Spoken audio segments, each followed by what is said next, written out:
high notes and low notes. If you've listened to me talk about tea before, or if you've read my articles, you've probably already heard those terms. But what do I mean by high notes and low notes, and why do I consider it important tea vocabulary? While referring to high notes and low notes, I do not only refer to taste or aromatics, I also refer to the way the plant is being grown and processed and transformed. So I believe that by understanding these terms, you also understand the tea plant better. So that's why I'm going to talk about them a little bit today. So let's dig into it. I use the term high notes when talking about aromatics that are perceived very high up in the mouth and very high up in the nose. In reality, all aromas that you pick up on tea tasting are identified by your nose. So whether you're getting tomatoes or raspberry or chalky minerally earth or whatever you're perceiving in the tea tasting is actually identified by your nose. That's where your sense detectors are. This being said, some aromas feel like they have their experience grounded more up in the nose and in the mouth, while some seems to have their experience more on the lower mouth and the throat or even the stomach. When referring to high notes, what I mean basically is all the floral scents, the very grassy, fresh, light aromatics that you can find in your tea that makes you feel like you've been perceiving them very high up in the nose.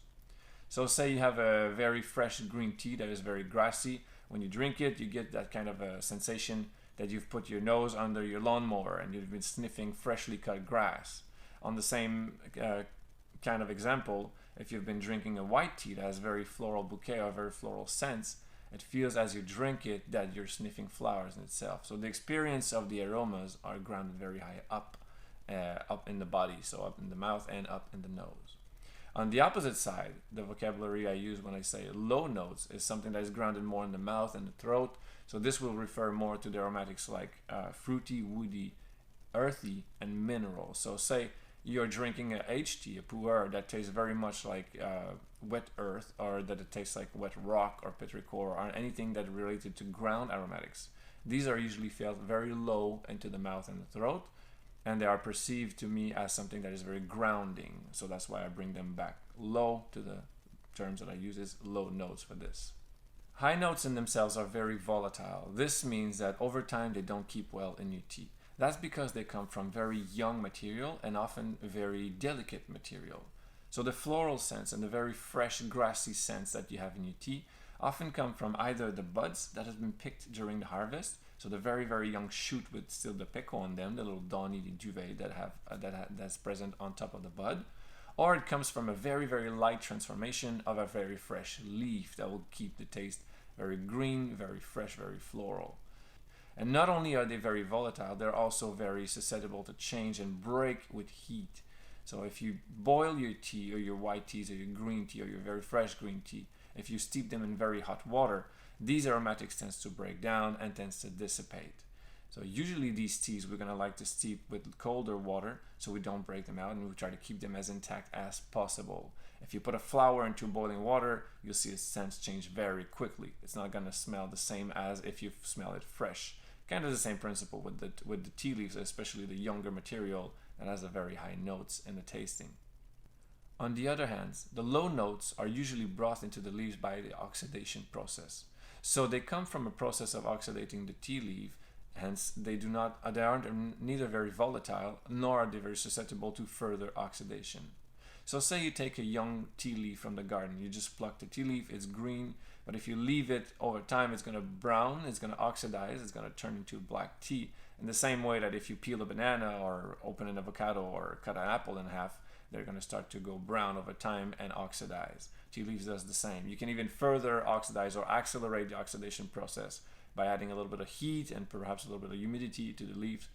And what that does is it turns usually the fresh aromatics that are present in the leaf into something deeper, something more grounded, something lower in notes, I would say.